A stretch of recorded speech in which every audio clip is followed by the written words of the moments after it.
প্রিয় দর্শক, আমরা এই মুহূর্তে রয়েছি বুকবুনিয়া 14 নং পূর্ব সোনাখালী সরকারি প্রাথমিক বিদ্যালয়। এই বিদ্যালয়ে ক্ষুদ্র মেরামতের জন্য 2 লক্ষ টাকা বরাদ্দ রয়েছে 2023-24 অর্থ বছরে। এই বরাদ্দকৃত টাকায় প্রধান শিক্ষক স্কুলে কি কাজ করেছে আমরা তথ্য পেয়েছি যে স্কুলে ক্লাসের ভিতরে যেভাবে রয়েছে সেই বাচ্চারা উপরে ময়লা পরে ক্লাস করতে পারে না, অথচ সেই টাকা দিয়ে কি কাজ করা হয়েছে আমরা সেটা আপনাদেরকে দেখাবো এবং এই বাচ্চারা কিভাবে ক্লাস চলাকালীন সময় ক্লাস করে সেটা আপনাদেরকে দেখাবো। তাই সঙ্গে চলুন, রয়েছি ক্লাসের ভিতরে প্রবেশ করেছি। এখানে স্টুডেন্ট রয়েছে, আমরা ওদের সাথে একটু কথা বলবো। ওরা কোন ক্লাসে পড়ে আমরা একটু জেনে নেব। কি নাম তোমার? দাঁড়াও, কি নাম? নূর মোহাম্মদ। ওর নাম নূর মোহাম্মদ। তুমি কোন ক্লাসে পড়ো? ক্লাস 5 এ পড়ে নূর মোহাম্মদ। ওর বাসা কোথায়?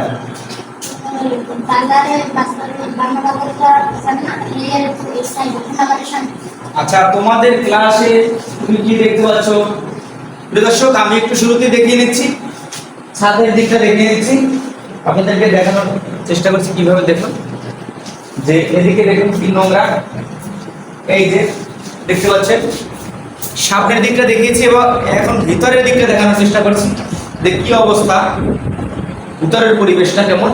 এর ভিতরে বাচ্চারা কিভাবে ক্লাস করে হয়তো আমার জানা নেই, আমরা ওদের কাছ থেকে জেনে নেব। আচ্ছা, তোমরা এর ভিতরে যে ময়লা করে ভাঙা, এই যে রং করে না ভিতরে, তোমরা এতে ক্লাস করো কিভাবে বলো, নির্ভয় বলো।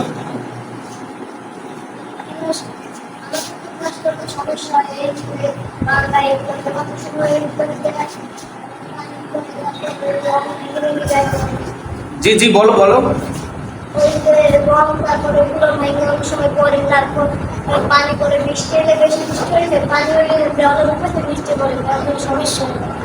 আচ্ছা, যে ভাঙা রয়েছে ওইগুলো কি তোমাদের ঝুঁকির ভিতর পড়ে না ক্লাস করতে?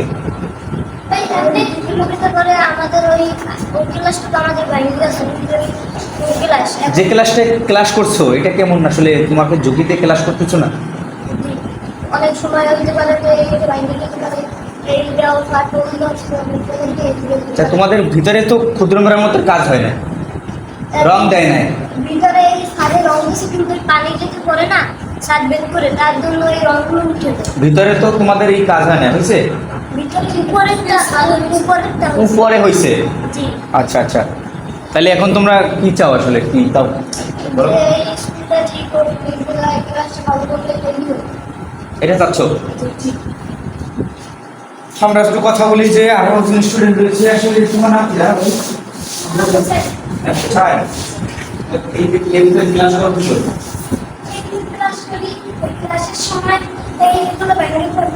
বলো বলো। নিচে পড়ে? আচ্ছা, এখন তোমরা কি টিচারকে বলো না? টিচার কি বলে? ঠিক করবে।